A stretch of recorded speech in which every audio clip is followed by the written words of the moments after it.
Friends, welcome to my academy. So friends, आज मैं आप लोगों के साथ सीटेट पेपर 1 के ईवीएस में जो आज के क्वेश्चन पूछे गए थे उनका कंप्लीट एनालिसिस करेंगे। तो यहाँ पे पहला क्वेश्चन पूछा हुआ था कि आप ईवीएस के विद्यार्थियों के लिए व्यवहारिक गतिविधियों को प्रोत्साहित करना चाहते हैं, निम्नलिखित में से कौन सी क्रिया सबसे उपयुक्त होगी। तो यहाँ पे जो है फर्स्ट वाला जो इसका राइट आंसर है कि उपलब्ध सामग्री से ईवीएस किट विकसित करना। ठीक है, नेक्स्ट दिया हुआ था कि ईवीएस के लिए रचनात्मक आकलन है, तो इसमें कौन कौन सा था, ए और सी, यानी सीखने के लिए आकलन और अधिगम के रूप में आकलन। ठीक है, तो यहाँ पे जो है फर्स्ट वाला जो है इसका राइट आंसर था। नेक्स्ट क्वेश्चन पूछा हुआ था कि निम्नलिखित कथनों को पढ़िए तथा सही विकल्प का चयन कीजिए। ठीक है, तो अभिकथन दिया हुआ था कि ईवीएस के क्षेत्र भ्रमण प्रभावी शिक्षण शास्त्रीय रणनीति है, और कारण दिया हुआ था कि क्षेत्र भ्रमण वस्तुओं, घटनाओं और स्थानों की याददाश्त को बढ़ावा देती है। तो जिसमें इसका राइट आंसर था वह था ऑप्शन नंबर 4। ठीक है, नेक्स्ट पूछा हुआ था कि आपको कक्षा 3 से 5 तक के अपने विद्यार्थियों के लिए ईवीएस पाठ्य पुस्तकों का चयन करना है। इस उद्देश्य के लिए निम्नलिखित में से कौन सा मानदंड सबसे उपयुक्त है। ठीक है, तो जिसमें इसका राइट आंसर था वह सेकेंड वाला, मतलब था कि पाठ्य पुस्तक बाल उन्मुख होनी चाहिए तथा लिंग, जाति, वर्ग और धर्म के आधार पर किसी भी रूढ़िबद्धता या अपमानजनक व्यवहार से रहित होना चाहिए। ठीक है, नेक्स्ट क्वेश्चन पूछा हुआ था कि निम्नलिखित कथनों को पढ़िए तथा सही विकल्प का चयन कीजिए। पहला दिया हुआ था कि प्राथमिक स्तर पर ईवीएस में विषयों के बजाय थीम है, और जो इसका कारण दिया हुआ था वह था विषयों की तुलना में थीम आधारित ईवीएस सीखना शिक्षकों और विद्यार्थियों के लिए आसान है। तो इसमें जिसका राइट आंसर था वह था ऑप्शन नंबर 4। ठीक है, नेक्स्ट दिया हुआ था कि कक्षा 3 के विद्यार्थियों के लिए ईवीएस में निम्नलिखित में से कौन सा सीखने का परिणाम नहीं है। ठीक है, तो इसमें जिसका राइट आंसर था वह था ऑप्शन नंबर 3, यानी अच्छे और बुरे स्पर्श पर अपनी राय व्यक्त करना। ठीक है, नेक्स्ट था कि निम्नलिखित में से कौन सा विकल्प कक्षा 1 से 5 तक ईवीएस पढ़ाने का मुख्य उद्देश्य है।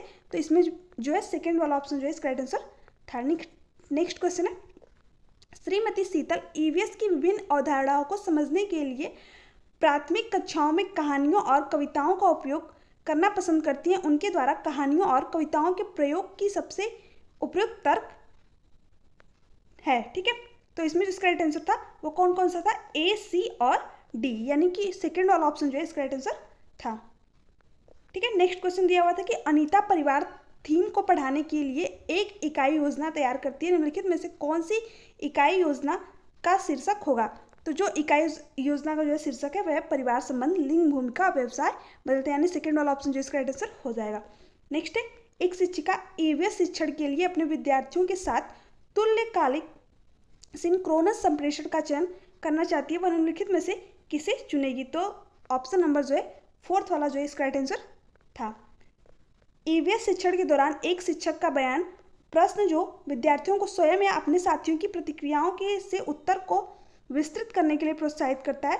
तो इसमें जो इसका राइट आंसर था वह था ऑप्शन नंबर 3। ठीक है, नेक्स्ट पूछा हुआ था कि यदि थीम यात्रा रेलवे स्टेशन ईवीएस में एक सामुदायिक संसाधन के उपयोग को दर्शाता है तो निम्नलिखित में से कौन पूरा करेगा थीम भोजन। उसके बाद डैश दिया हुआ था, तो यहाँ पे 4th वाला जो है इसका राइट आंसर हो जाएगा। ठीक है, नेक्स्ट पूछा हुआ था कि निम्नलिखित कथनों को पढ़े तथा सही विकल्प का चयन कीजिए। अजर्सन दिया हुआ था, यानी अभिकथन दिया हुआ था कि ईवीएस के सीखने को अवलोकन, पहचान, वर्गीकरण आदि संबंधित प्रतिक्रिया कौशल के लिए उन्मुख होने की आवश्यकता है। कारण दिया हुआ था कि विभिन्न प्रतिक्रिया कौशल प्राप्त करने के माध्यम से ईवीएस के सीखने के परिणामों को हासिल करने की संभावना होती है। तो जो इसमें इसका आंसर था वह था ऑप्शन नंबर 4। ठीक है, तो आप जो है इस तरीके से अपना मिलान कर लीजिएगा कि कितने जो है ऑप्शन आपके सही हुए थे और कितने गलत, क्योंकि इसमें तो समझाना कुछ है नहीं, चीज़ें जो ऑप्शन आपने टिक किए होंगे बस वही देखना है। ठीक है, तो आप अपना मिलान कर लीजिएगा।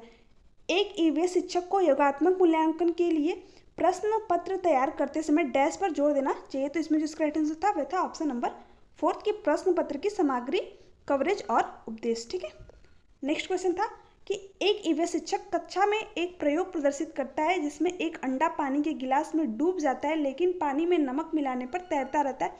विद्यार्थियों की पूछताछ के लिए वह निम्नलिखित में से कौन सी उपयुक्त व्याख्या दे सकती है। ठीक है, तो यहाँ पर जो इसका राइट आंसर था वह था ऑप्शन नंबर 4th वाला। नेक्स्ट दिया हुआ था, ये मिलान करने वाला था। ठीक है, तो जीरा के साथ जो है दिया हुआ था कील की तरह दिखता है। केसर दक्षिण अमेरिका से उत्पत्ति, मिर्च जो है पीले रंग का, लौंग के साथ दिया हुआ था छोटा परंतु खुशबूदार। तो देखिए यहाँ पे मिर्च तो सबको पता था कि दक्षिण अमेरिका से जो है इसकी उत्पत्ति हुई है। तो सी का अगर आपको कुछ भी नहीं पता था तो सी का क्या होगा, सी का सेकंड वाला होगा, जो कि सिर्फ 2 ऑप्शन में दिया हुआ है, ठीक है, थर्ड में और फोर्थ में।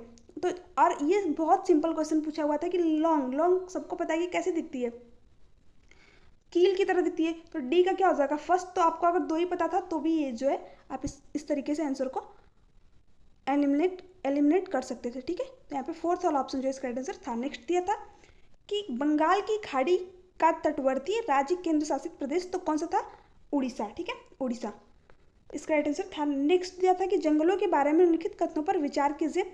कुडुख भाषा में तुरंग का मतलब जंगल है। झारखंड में ग्राम परिषद लॉटरी के माध्यम से यह तय करती है कि किस परिवार को कृषि के लिए कितनी भूमि मिलेगी। जंगल अधिकार कानून 2007 तथा उन लोगों को अधिकार दिलाता है जो कम से कम 15 वर्षों से जंगल में, तो 15 नहीं, यहाँ पे 25 थे, ठीक है, 25 एनसीईआरटी में दिया हुआ है।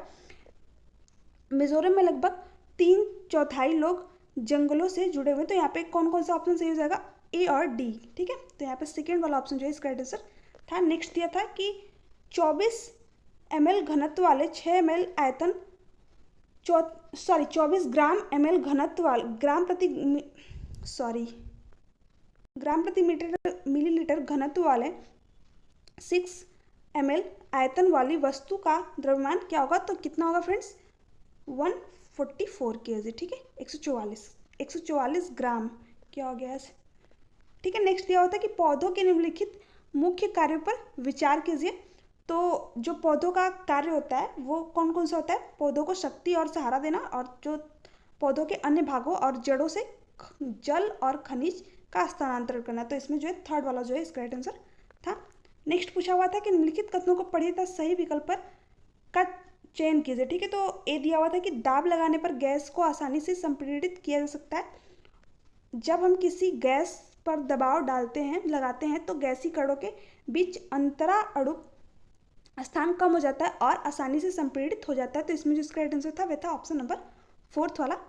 और देखिए जो नीचे पूछा हुआ था कि निम्नलिखित कथन ए और बी पर विचार कीजिए।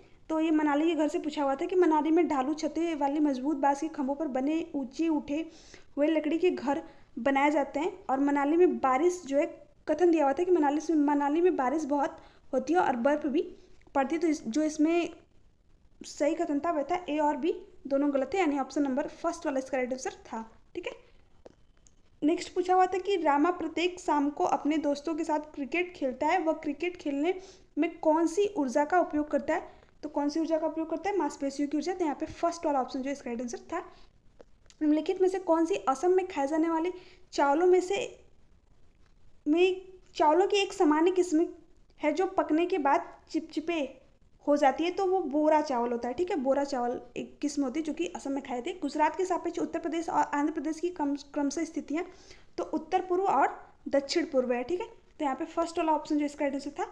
जब हम ईंधन जलाते हैं तो हमें प्राप्त होती है, तो कौन सी ऊर्जा प्राप्त होती है, ईंधन जलाते हैं तो हमें प्राप्त होती है, क्या प्राप्त होती है, प्रकाश एवं ध्वनि ऊर्जा, ठीक है।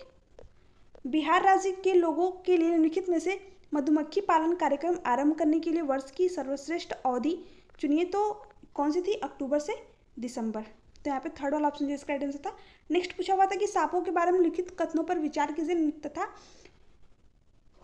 निम्नलिखित में से गलत कथन को चिन्हित कीजिए। तो जो गलत कथन था कि वे अपने शिकार को चबा कर खाते हैं, चबा कर नहीं खाते हैं, सीधे निगल जाते हैं, ठीक है। तो यहाँ पे सेकंड वाला ऑप्शन जो इसका राइट आंसर था। नेक्स्ट पूछा हुआ था कि कांसा एक मिश्र धातु है जिसे निम्नलिखित में से किन्हें पिघलाकर बनाया था। तो ये क्वेश्चन जो है बहुत ही ईजी था। टिन और कॉपर को न जाने कितनी बार प्रीवियस क्वेश्चन पर में ये क्वेश्चन पूछा हुआ है, तो ये बहुत बार रिपीट हुआ है क्वेश्चन। मैंने इसको करा भी रखा है अपने जो है चैनल पे, बहुत सारे क्वेश्चन जो है जिनको कि मैंने यहाँ पर कराए हुए हैं। नेक्स्ट दिया था निम्नलिखित में से हाथियों के बारे में सही कथन को चुनिए। तो ये मैंने अभी कल ही कराया था कि 3 महीने में हाथी के बच्चे का वजन सामान्यतः लगभग 100 किलोग्राम होता है। वयस्क हाथी एक दिन में 200 किलोग्राम से अधिक पत्तियों को झाड़ियों खाता है। ये क्वेश्चन एग्जैक्ट यही क्वेश्चन था जो कि मैंने अपनी कल की क्लास में, आप जाके देख सकते हो, मैंने कराया हुआ था। तो 200 नहीं 100 kg पत्तियों को वो खा जाता है, ठीक है। तो इसमें और एक दिया हुआ था सी वाला कि हाथी बहुत अधिक आराम नहीं करते, वे दिन में 2 से 4 घंटे ही सोते। हाथी कीचड़ और पानी में खेलना बहुत पसंद करते हैं। तो इसमें जो इसका राइट आंसर था वह था सी और डी। ठीक है, क्योंकि हाथी जो है 100 kg पत्तियों खाता है, ना कि 200 kg। ठीक है, तो अगर आपने कल वाली मेरी क्लास देखी होगी तो वहाँ से आपको ये क्वेश्चन मतलब आप आसानी से कर लिए होंगे। ठीक है फ्रेंड्स, तो ये थे जो है ईवीएस के कुछ जो 30 क्वेश्चन पूछे गए थे। ये कंप्लीट ईवीएस के क्वेश्चन पेपर थे। आप अपना मिला लीजिएगा कि आपने ईवीएस में जो है कितने सही किए हैं। मैं इसका पीडीएफ जो है टेलीग्राम पे चैनल पे अपने सेंड कर दूंगी। तो अगर आपको यहाँ से मिलाने में प्रॉब्लम होगी तो आप मैं वहाँ पे सेंड कर दूंगी, आप वहाँ से अच्छी तरीके से अपने क्वेश्चन को मिला लीजिएगा। इसके बाद में सीडीपी मैथ अगर आपने तो अब तक देख ही लिए होंगे, अगर नहीं देखे तो फिर मैं उसको भी जो है कंप्लीट उसका भी एनालिसिस करा दूंगी। इसमें तो कुछ समझाना है नहीं। ठीक है फ्रेंड्स, मिलते हैं नेक्स्ट वीडियो में। Thanks for watching me. Video अच्छी लगी चैनल को सब्सक्राइब एंड लाइक ज़रूर कीजिएगा।